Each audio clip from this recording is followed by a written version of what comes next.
مطالعہ حدیث عنوان ہے نیکی اور عبادت کر کے ڈرنے والے بندے، اور مطالعہ کرائیں گے جناب فدا احمد صاحب، نقیب اسرہ کوئٹہ۔ جناب فدا احمد صاحب۔ نحمده ونصلي على رسوله الكريم۔ اعوذ باللہ السمیع العلیم من الشیطان الرجیم، بسم اللہ الرحمن الرحیم۔ والذین یؤتون ما آتوا وقلوبهم وجلہ، صدق اللہ العظیم۔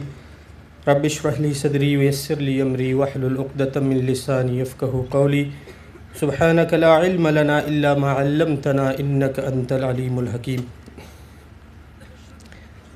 حدیث کا عنوان آپ کے علم میں آ گیا ہے، نیکی اور عبادت کر کے ڈرنے والے بندے۔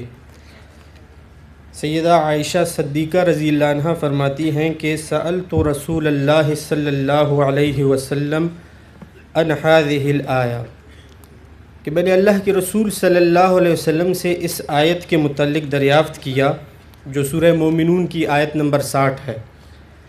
والذین یؤتون ما آتوا وقلوبهم وجلہ،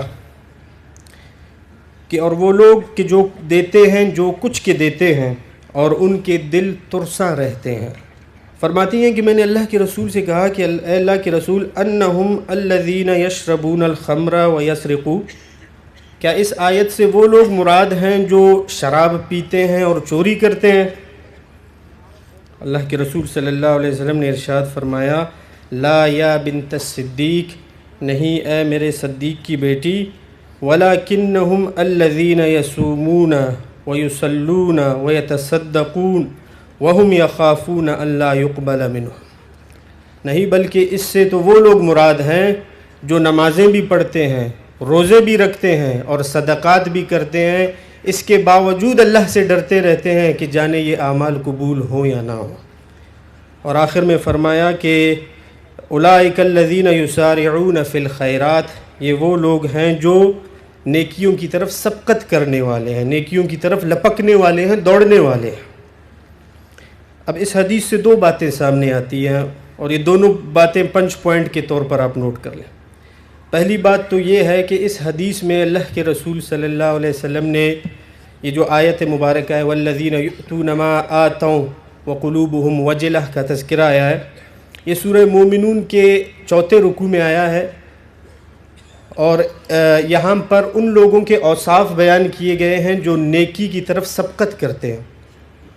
تو فرمایا نیکی کی طرف سبقت کرنے والے لوگ وہ ہیں جو نمازیں بھی پڑھتے ہیں، روزے بھی رکھتے ہیں، صدقات بھی دیتے ہیں، لیکن اس کے باوجود ان کے دل اللہ کے خوف سے ترساں رہتے ہیں، وہ ڈرتے رہتے ہیں کہ نہ جانے یہ اعمال قبول ہوں یا نہ ہوں۔ دیکھیں ایمان کے لیول ہیں، اس کے منازل ہیں۔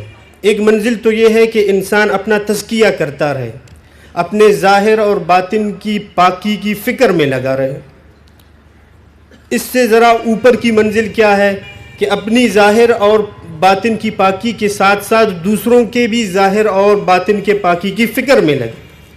جیسا کہ وہ شعر آیا تھا اقبال کا ابھی ڈاکٹر الیاس صاحب کے خطاب میں کہ خدا کے بندے ہیں ہزاروں، بنوں میں پھرتے ہیں مارے مارے، میں اس کا بندہ بنوں گا جس کو خدا کے بندوں سے پیار ہوگا۔ گویا اپنے ساتھ ساتھ لوگوں سے بھی پیار کرنے کا معاملہ پیش آئے، یہ ذرا اس سے اوپر کی منزل ہے۔ اب اس سے بھی اوپر کی ایک منزل ہے، اور وہ منزل کون سی ہے؟ وہ منزل یہ ہے کہ یہ تمام کام کرنے کے بعد بھی اس بات کا خوف رہے اور اس بات سے دل ترساں اور لرزاں رہے کہ نہ جانے میرے یہ اعمال قبول ہوں گے یا نہیں ہوں گے۔ اب دیکھیں یہی وہ مقامات ہیں جو ہم منتخب نصاب میں بھی پڑھتے آئے ہیں۔ آپ کو یاد آ گیا ہوگا سورہ نور کا وہ درس جس میں فرمایا کہ جب نور ایمان انسان کے اندر سرایت کر جاتا ہے تو اس کے عمل میں جن باتوں کا ظہور ہوتا ہے وہ کون سے ہیں؟ فرمایا کہ رجال لا تلہیہم تجارت ولا بیع عن ذکر اللہ، کہ یہ وہ جوان مرد ہیں جن کو تجارت اور کاروبار اللہ کی یاد سے غافل نہیں کرتی۔ وَإِقَامَ الصَّلَاةِ، یہ نماز کو قائم کرنے والے ہیں۔ وَإِيتَاءَ الزَّكَاةِ، اور زکوٰۃ کی ادا کرنے والے ہیں۔ ان اعمال کے کرنے کے باوجود ان کی اندرونی کیفیت کیا ہوتی ہے؟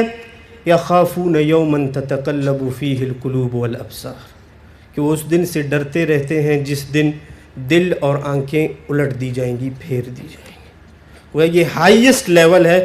اس حدیث میں پہلی بات تو یہ ہے کہ اس ہائیسٹ لیول کو اچیو کرنے کی ترغیب دلائی جا رہی ہے کہ بھئی میڈیوکر نہ رہو، ٹھیک ہے نا، اپنے نفس کی پاکی کے حد تک نہ رہو، یا پھر اس سے بھی اوپر دوسروں کو بتانے، ترغیب، تشویق دلانے تک نہ رہو، بلکہ اس سے بھی اوپر کے لیول پر آ جاؤ۔ وہ جیسے اقبال کی اصطلاحات ہے، صوفی و ملا سے اوپر آ کر مجاہد بنو۔ وہ اشعار یاد آ رہے ہیں، فرمایا کہ ملا کی شریعت میں فقط مستی گفتار، صوفی کی طریقت میں فقط مستی احوال، وہ مرد مجاہد نظر آتا نہیں مجھ کو، ہو جس کے رگ و پے میں فقط مستی کردار۔ اصل میں کردار کی دعوت دی جا رہی ہے۔ تو پہلی بات اس حدیث سے یہ معلوم ہوئی کہ اس ہائیسٹ لیول کو اچیو کرنے کی کوشش اور جد و جہد۔ اب یہ بھی بڑا حسین نکتہ ہے کہ یہاں پر یہ نہیں فرمایا کہ اس لیول کو حاصل کرو، بلکہ کہا والذین جاہدوا فینا، کوشش کرتے رہو، سٹرگل کرتے رہو، ٹھیک ہے، تاکہ اس لیول تک پہنچ جاؤ، کسی نہ کسی درجے میں تو پہنچ جاؤ گے۔ وہ انگریزی کا مقولہ ہے نا کہ aim for the stars even if you get to the moon, ستاروں پر کمند ڈالو، چاند تک تو پہنچ جاؤ گے۔ محبت مجھے ان نوجوانوں سے ہے جو ستاروں پہ ڈالتے ہیں کمند، ستاروں پر اپنی کمندیں ڈالیں۔ اور دوسرا نقطہ اس سے کیا ظاہر ہوتا ہے کہ اس ہائیسٹ لیول کو اچیو کر لینے کے بعد اب اس بات سے بالکل بے پرواہی نہ اختیار کی جائے کہ بس میں تو اب اس لیول تک پہنچ گیا ہوں، اب میری کیفیات اندرونی اور بیرونی بس ایسی ہو گئی ہے کہ اب مجھے اللہ کا عذاب چھو بھی نہیں سکتا، نہیں، بلکہ اس لیول تک پہنچنے کے بعد بھی ترساں اور خوف زدہ ہونا چاہیے کہ نہ جانے ہمارے اعمال قبول ہوں گے یا نہیں ہوں گے۔ یہ بڑی عجیب بات ہے۔ آپ دیکھیں ہم ہر نماز کے بعد، بالخصوص فرض کے بعد، اللہ اکبر اور 3 مرتبہ استغفار کہتے ہیں، مسنون ہے نا۔ کون کرتے تھے؟ حضور اقدس صلی اللہ علیہ وسلم۔ اور آپ صلی اللہ علیہ وسلم اس ہائیسٹ لیول سے بھی اوپر کی لیول میں ہے جس کا ہم تصور ہی نہیں کر سکتے، لیکن اس کے باوجود ہر نماز کے بعد اللہ اکبر، استغفر اللہ، استغفر اللہ، استغفر۔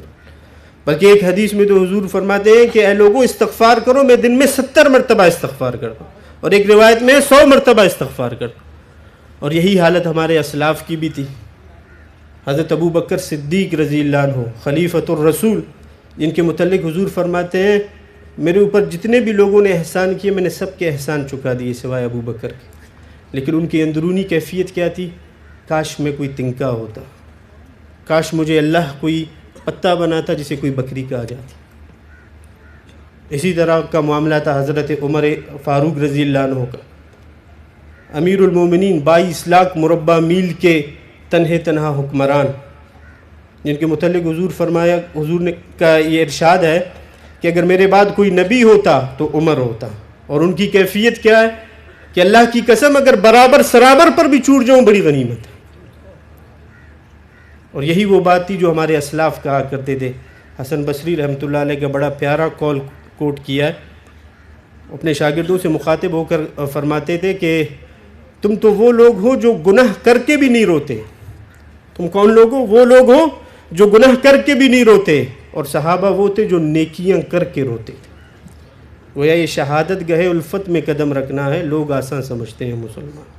تو اللہ سبحانہ وتعالیٰ سے دعا ہے کہ اللہ ہمیں اول اس ہائیسٹ لیول کو اچیو کرنے کی جد و جہد اور کوشش کی توفیق عطا فرمائے، اور اگر کسی درجے میں وہ میسر آ جائے تو اللہ سبحانہ وتعالی ہمارے اندر وہ عاجزی، وہ انکساری پیدا کرے کہ یخافون یوما تتقلب فیہ القلوب والابصار والامام۔